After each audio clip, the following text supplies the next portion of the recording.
Essa aqui é a terceira e última parte do meu vídeo de Final Fantasy IV.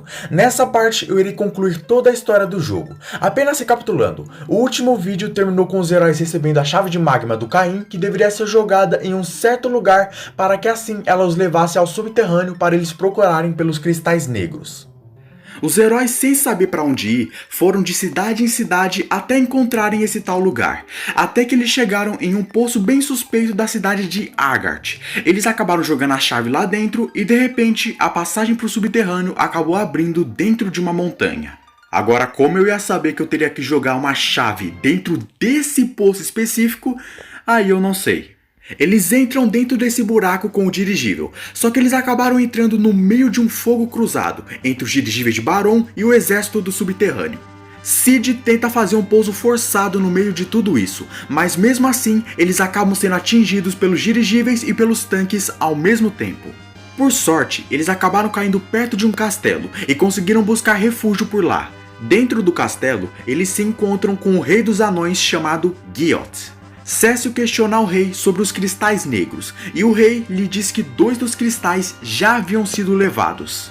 Entretanto, um deles estava seguro com o rei, que não via problema nenhum em dar ele para os heróis, caso eles apoiassem o rei com o seu dirigível. Eles aceitaram e Cid foi até a superfície para conseguir uma prata mística, para que assim ele cubra toda a carcaça do dirigível com ela, já que o mesmo não iria aguentar o calor do subterrâneo. O rei então diz que o cristal negro estava atrás do seu trono e que enquanto o rei estivesse intacto, o cristal também estaria. Entretanto, Yang acaba tendo um sentimento muito estranho. Ele sente como se alguma coisa ou pessoa estivesse observando eles. É então que nós vemos alguma coisa pulando atrás da parede. O rei então abre a porta secreta que leva à sala do cristal. Os heróis passam por ela e acabam chegando na sala do cristal, onde haviam 4 bonecas observando eles. Elas fazem uma dancinha sincronizada e dizem para os heróis que elas iriam levar o cristal para Golbez. Os heróis então entram em uma batalha contra elas para impedir que isso aconteça. A batalha contra elas é bem simples, ela é bem tranquila para falar a verdade. Após essa batalha, a sala aparentava estar tranquila, até que de repente surge Golbez no meio da sala. Nesse momento, Golbez acaba contando todo o seu plano para o grupo e diz que ele já tinha coletado todos os cristais negros e que o único que faltava era aquele que o grupo estava indo coletar. É então que Golbez entra em uma batalha contra o grupo todo. Golbez se mostra como sendo um guerreiro formidável. Ele possui magias poderosíssimas que conseguem paralisar todos os guerreiros do grupo e conseguem zerar a vida de todos eles em apenas um ataque. A luta estava caminhando completamente para o lado de Golbez. Ele havia invocado um monstro chamado Shadow, que tinha derrotado quase todos os membros do grupo, com exceção do Cécio.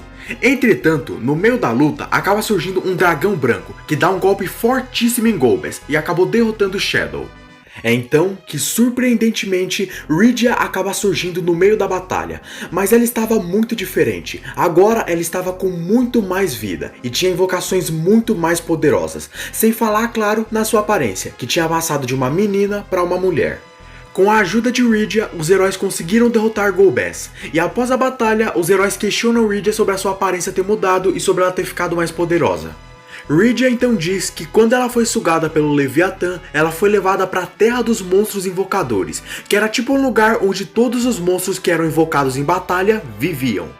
Rydia ficou lá por um tempo e conseguiu aprimorar o seu uso de magias negras e de invocações, porém ela não podia mais usar magias brancas. Sobre a sua aparência ter mudado, a Terra dos Monstros Invocadores é um lugar onde o tempo se passa de uma forma muito mais rápida do que na vida real, e é por isso que os heróis têm a impressão de que ela cresceu muito em pouco tempo. Rydia então se une ao grupo dos heróis que estavam prestes a saírem da sala. Porém, Golbez não desiste da sua caçada pelos cristais, e mesmo estando ferido, ele consegue fazer a sua mão sair do seu corpo e ir até o cristal, conseguindo roubá-lo. Após isso, os heróis imediatamente vão até o rei Guioth e lhe contam o que acabou de acontecer. O rei diz que eles precisavam proteger o último cristal, para que assim Golbez não o roube.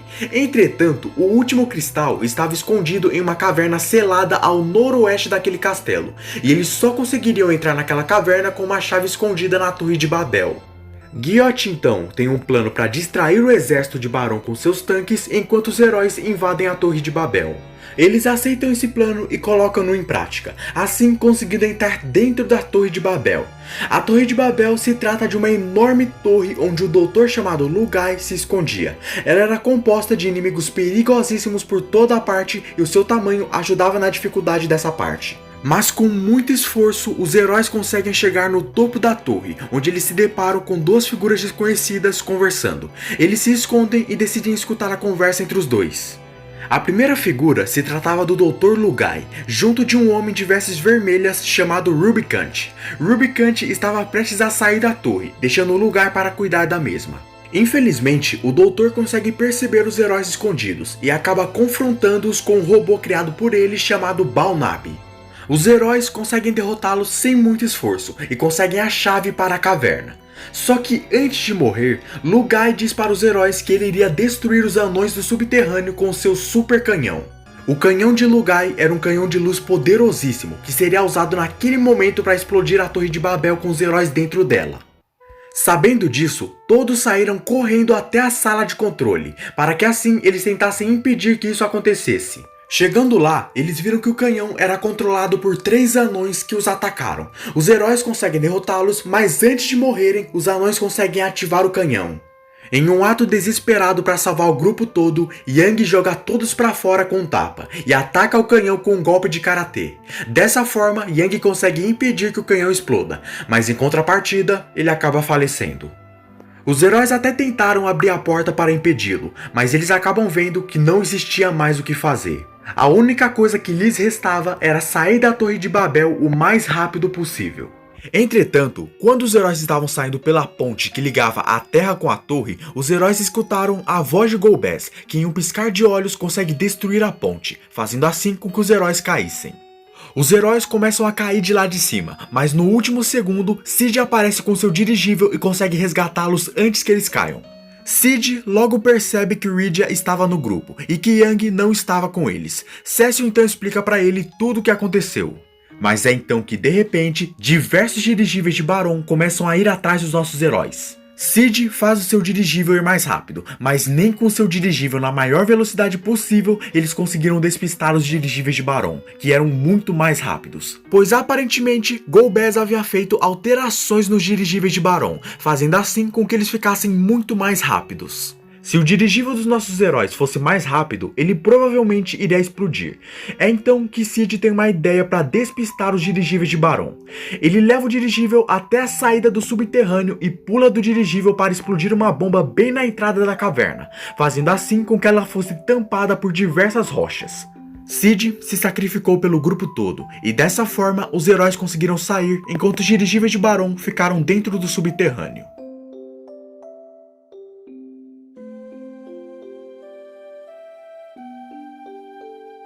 Antes de partir, Cid disse para todos do grupo que eles deveriam ir atrás dos seus amigos engenheiros de Barão, para que assim eles colocassem um gancho no dirigível deles que iria ajudar eles para voltarem para o subterrâneo. Afinal, eles não poderiam voltar da mesma forma que eles entraram porque a passagem estava bloqueada por rochas. Mesmo depois da morte de 2 dos seus mais poderosos amigos, os heróis suportam toda a dor e vão atrás dos amigos de Cid em Barão. Ao chegar em Barão, os heróis conseguem encontrar esses tais amigos de Cid, e eles pedem para que eles coloquem um gancho no dirigível deles. Os amigos de Cid fazem todos os reparos necessários no dirigível e conseguem colocar um gancho nele. Graças a isso, os heróis agora conseguem usar o gancho para pegar o hovercraft que estava em um ponto do mapa. Eles usaram ele para conseguirem chegar na entrada de uma caverna que levava à Torre de Babel. Essa caverna era cheia de monstros mortos-vivos, que dão diversos atributos ruins aos personagens. Portanto, eu recomendo que quando vocês forem passar por aqui, vocês equipem itens de gelo para vocês não serem atacados por esses atributos. Após passarem por uma pequena parte da caverna, os heróis acabam chegando no que restou do reino de Eblan. Eblan era um reino que tinha sido atacado por Rubicante por motivos desconhecidos. Graças a isso, o rei e a rainha foram abduzidos por Rubicante e o príncipe de Eblan foi investigar isso. Sem um rei e uma rainha, o povo foi forçado a fugirem para essa caverna que ficava próxima dali. Após conversarem um pouco com o povo restante, os heróis ficam sabendo que o príncipe de Eblan tinha ido atrás de Rubicante para derrotá-lo. Depois de saberem disso, os heróis continuam andando pela caverna procurando pela sua saída. Mas ao chegarem em um certo ponto dela, os heróis se deparam com duas figuras brigando. A primeira era Rubicante, vestido em um belo manto vermelho, e a segunda era o próprio príncipe de Eblan, o príncipe Edge.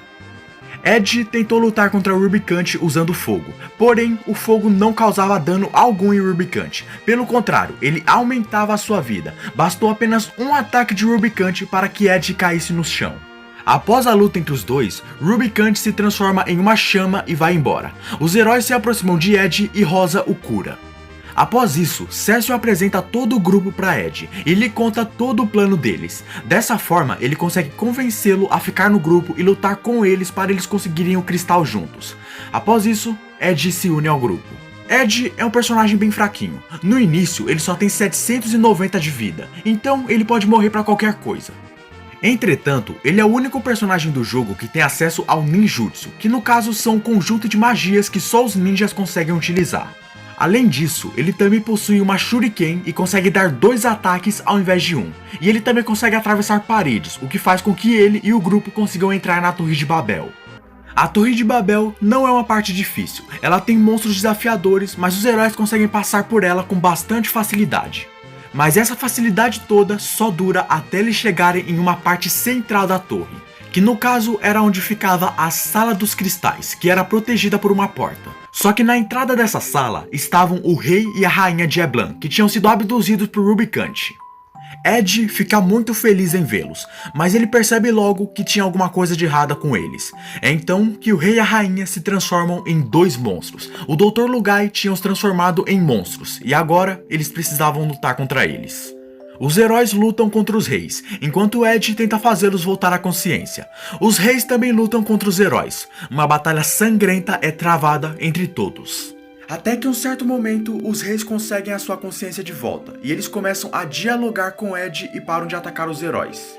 Eles dizem que agora eles não eram mais humanos, e que eles viveriam pouco por causa disso. Graças a isso, eles pedem para que os heróis os matem. Edge se recusa de início, mas depois ele acaba percebendo que não havia mais o que fazer.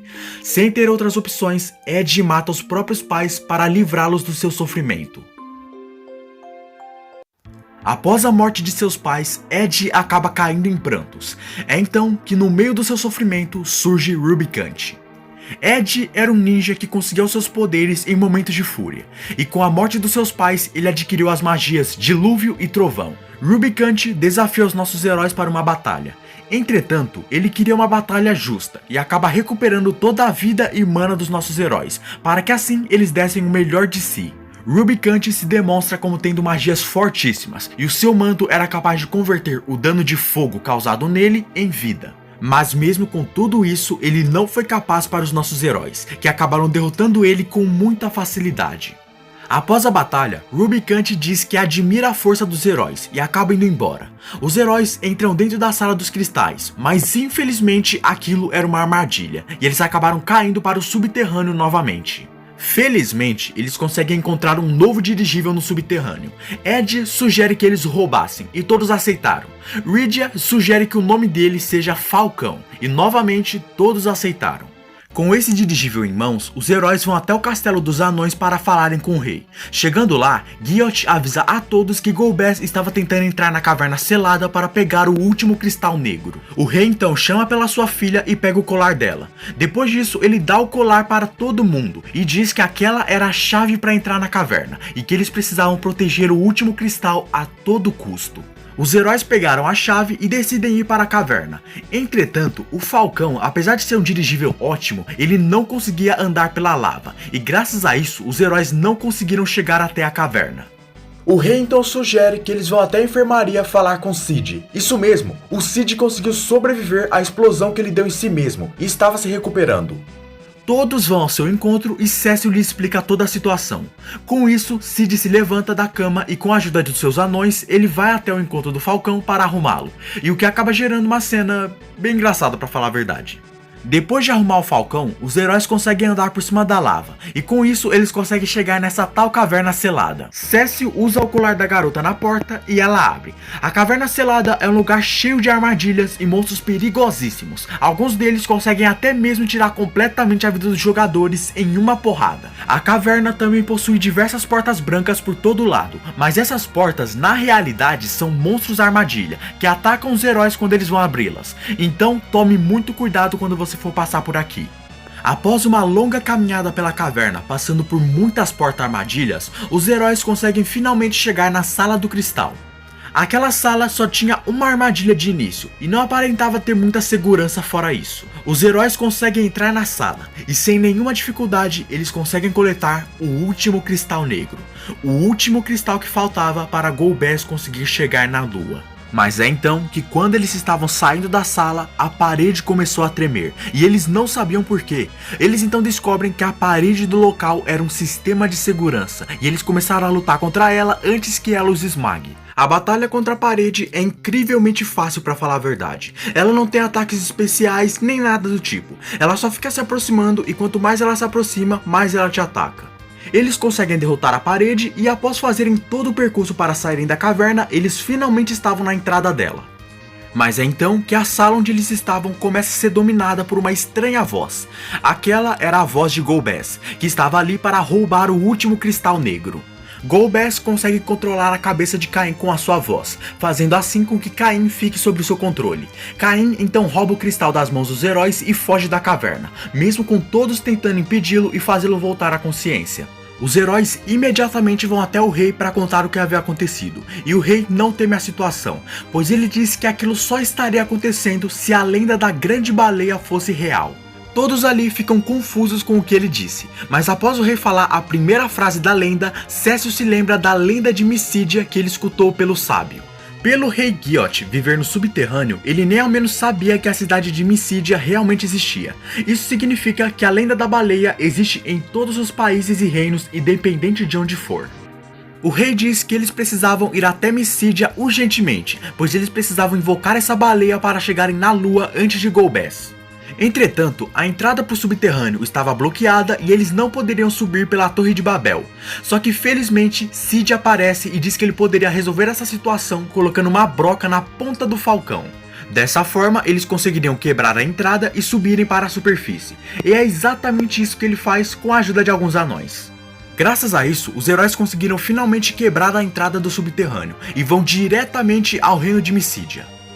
Ao chegarem lá, eles são recebidos pelo sábio e pelos magos negros e brancos. Eles os levam até uma espécie de sala de adoração, onde eles começam a rezar para que a grande baleia apareça. É então que depois de um longo tempo rezando, surge do mar a grande baleia, que no caso se tratava de uma espécie de dirigível, porém um dirigível que conseguia chegar até a lua. Eles então entram na baleia e vão até a lua.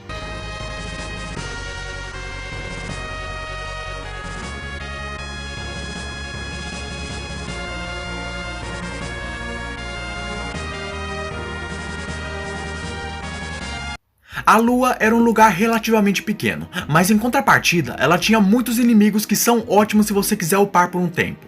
A lua era cheia de cavernas. A única construção que havia no local parecia ser uma espécie de castelo. Os heróis entram dentro dele e acabam se deparando com uma misteriosa voz, que depois se revela ser Fuzoya, o guardião do sono dos Lunarianos. Nesse momento, Fuzoya faz diversas revelações importantes sobre o universo do jogo.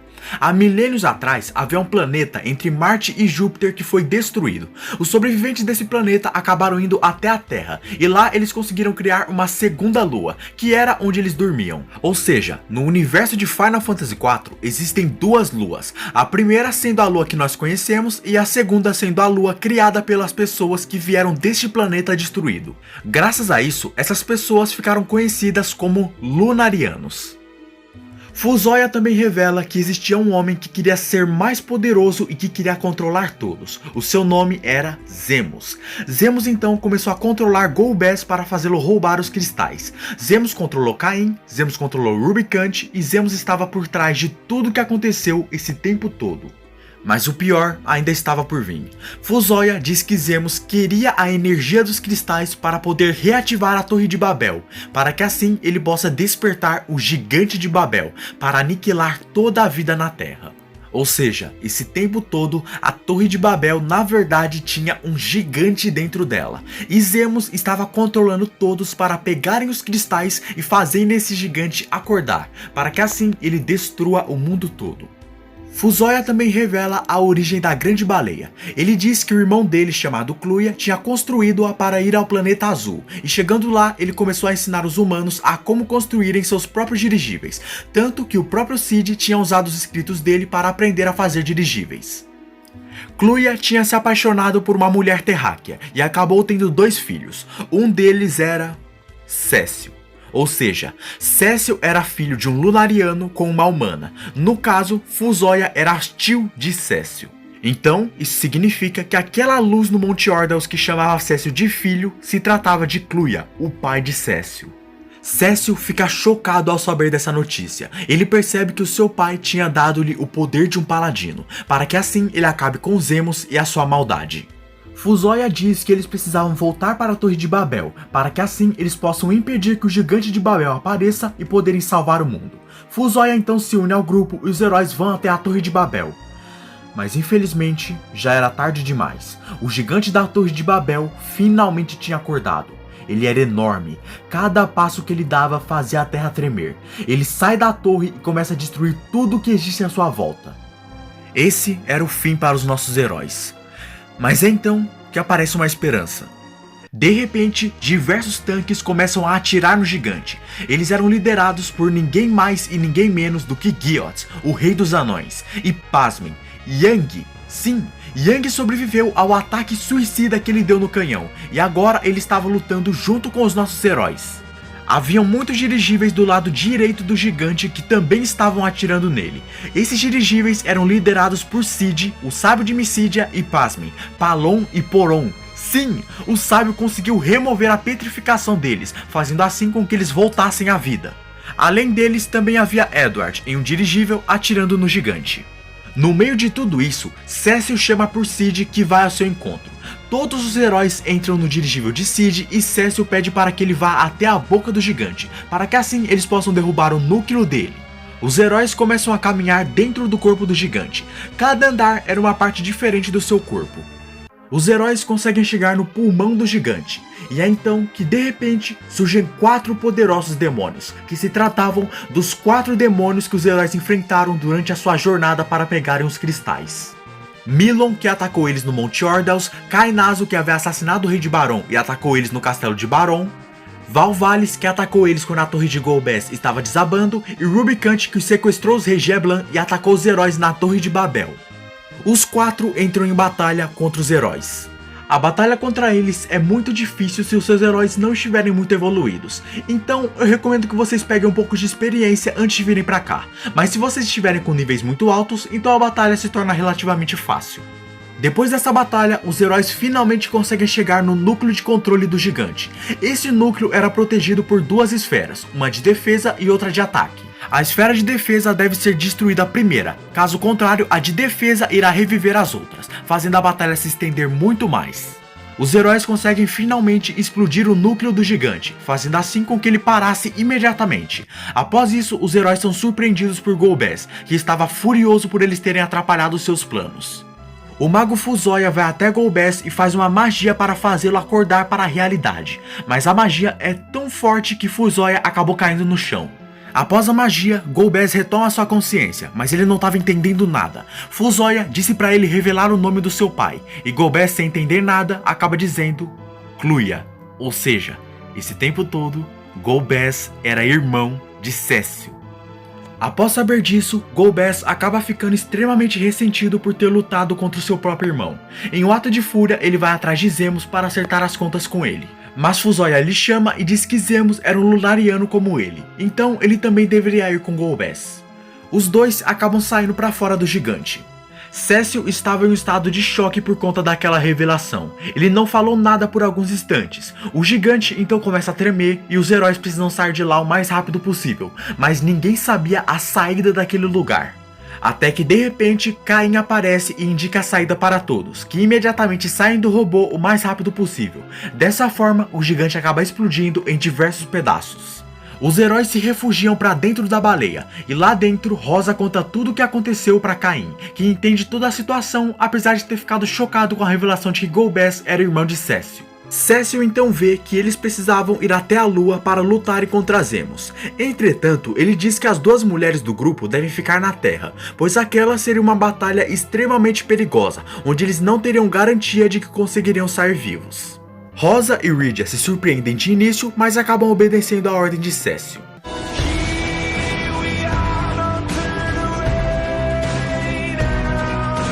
Mas isso não adianta muito, porque quando eles chegaram na lua, eles veem que as duas estavam escondidas na entrada da baleia, e elas insistem em ir junto com eles. Cécio então não tem outra opção e as leva junto com ele.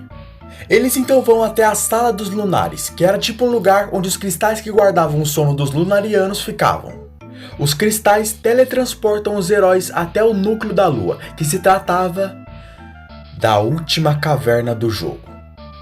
Essa caverna é a maior do jogo inteiro em questão de extensão, e por ela ser a última do jogo, ela tem os inimigos mais poderosos do jogo inteiro reunidos em um só lugar. Eu só recomendo que vocês tentem passar por aqui se vocês estiverem no nível de 80 para cima. Fora isso, nem pensem em chegar perto daqui.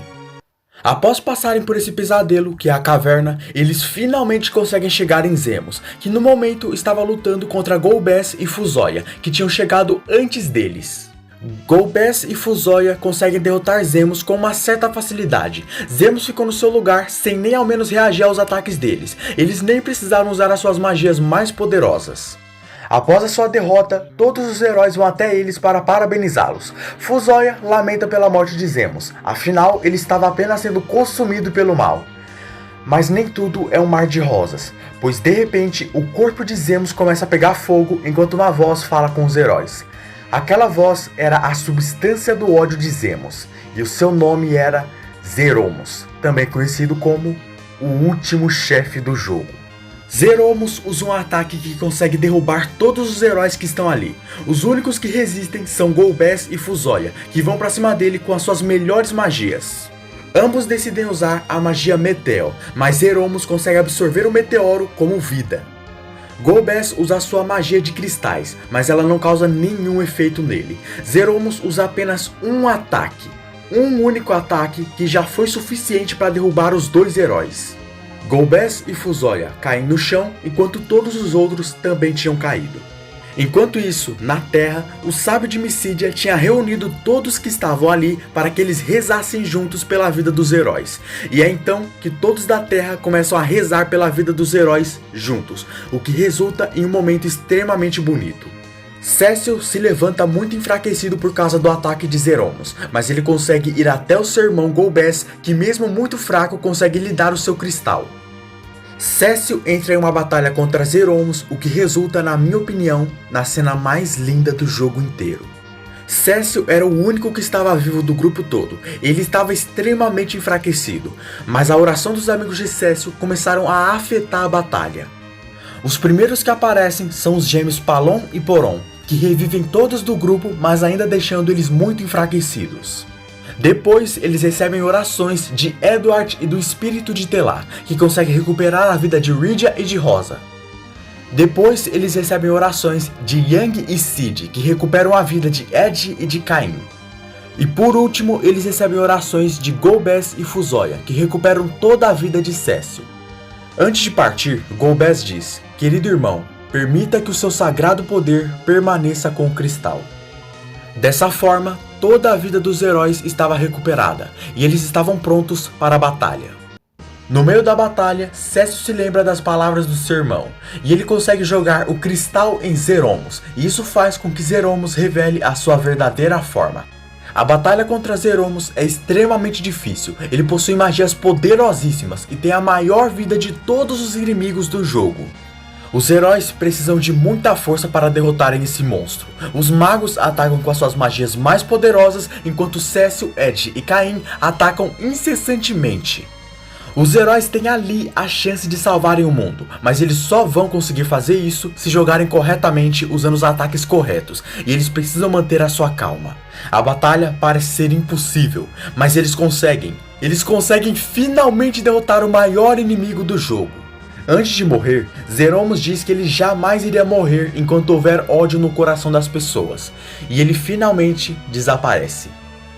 Após a sua morte, Fusoya começa a conversar com todos sobre as últimas palavras de Zeromos. Ele diz que enquanto o mal existir, ele nunca vai morrer. Da mesma forma que existem os cristais da luz e os cristais das trevas, o solo e o subterrâneo, enquanto o bem existir, o mal permanecerá existindo.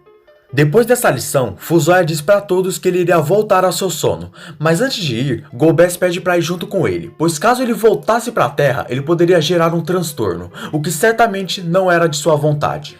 Fusoya aceita esse pedido e leva Golbez consigo, mas antes de ir embora, Golbez se vira para Cécio e se desculpa pelas coisas que ele fez no planeta Terra, mas Cécio não responde, por ainda estar ressentido pelas coisas que ele fez. Mas com o convencimento dos seus amigos, Cécio consegue perdoar Golbez e lhe desejar uma boa sorte. Ambos acabaram fazendo as pazes. Depois disso, nós vemos um epílogo das coisas que acontecem depois dessa batalha.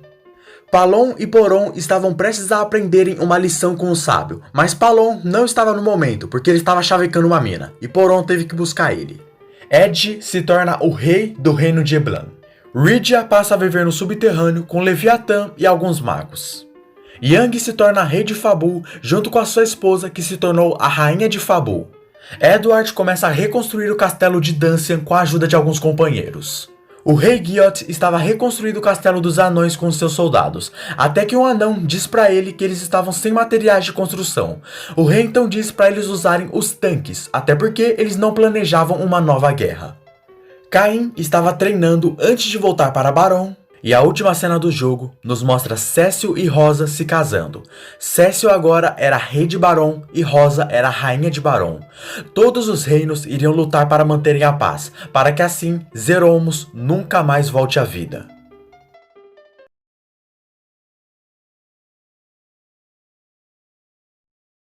Eu posso dizer com toda certeza que esse é um dos melhores jogos que eu já joguei na minha vida. A forma de como os personagens me cativaram foi muito especial pra mim, e foi uma coisa que eu nunca senti antes com outro jogo. O universo, os inimigos, o combate, as cutscenes, os personagens, a história, tudo aqui me cativou de uma forma absurda. Foi um sentimento muito bom que eu espero sentir mais vezes com outros jogos. Final Fantasy IV me deixou com muita vontade de jogar os outros jogos de Final Fantasy, para saber se eles são melhores do que esse aqui. E se eu jogar, vocês podem ter certeza que terão análises para eu trazer aqui no canal. E mesmo que todos os outros jogos de Final Fantasy sejam maravilhosos, o que eu senti com esse jogo nunca será esquecido dentro de mim. A sua história é tão simples, mas tão incrível ao mesmo tempo, que é algo que eu vou levar para minha vida toda. E com certeza eu vou rejogar ele no futuro. Bom, e é tudo isso por hoje, amigos. Não esqueça de deixar seu like, seu compartilhamento e a sua inscrição se vocês gostaram do meu canal. E temos aqui oficialmente o maior vídeo do Indiano Crítico, galera. Cara, eu vou falar a verdade pra vocês. Eu não tava esperando que esse vídeo ia ser tão grande assim, cara. Eu tava esperando que ele seria, no mínimo, um pouco menor que o primeiro vídeo contando a história de Final Fantasy. Mas, velho, mano do céu, 32 minutos. Nossa senhora, eu realmente me surpreendi, hein? Cara, vocês não têm noção como eu tô feliz de poder analisar Final Fantasy IV aqui finalmente, velho. Porque assim, a primeira vez que eu joguei Final Fantasy foi no meu Recalbox, que eu tava ali numa noite entediado, sem ter muita coisa pra fazer. E aí eu vi lá no meu Recalbox, na seção de Super Nintendo, Final Fantasy IV. Aí eu vi lá o dragão de névoa que tava aparecendo na capa e eu fiquei tipo, pô, o que tá acontecendo, velho? Aí eu cliquei lá e, bum, joguei o jogo. E me apaixonei, cara. É um jogo maravilhoso, incrível, que eu com certeza vou jogar mais e mais vezes, porque é muito bom e eu recomendo que todos vocês joguem. Por sinal, no meu vídeo de Final Fantasy IV, no segundo onde eu conto a história, eu quero pedir desculpa pra vocês, porque aquele vídeo ficou com muito erro de edição, e também teve um negócio que no meio dos áudios começou a aparecer uns barulhinhos, que era tipo uns... que apareceu no meio nos áudios. Eu descobri que é porque quando eu toco num negócio aqui do microfone, ele começa a fazer esses barulhos, quer ver, ó? Vocês provavelmente devem ter escutado aí. Enfim, é isso, cara. Eu não vou mais tocar nisso, eu vou me esforçar e onde eu errei nos áudios aqui eu vou corrigir pra isso não acontecer de novo. Enfim, muito obrigado por terem assistido essa análise, eu agradeço de coração pra vocês, um beijo do indiano e até a próxima.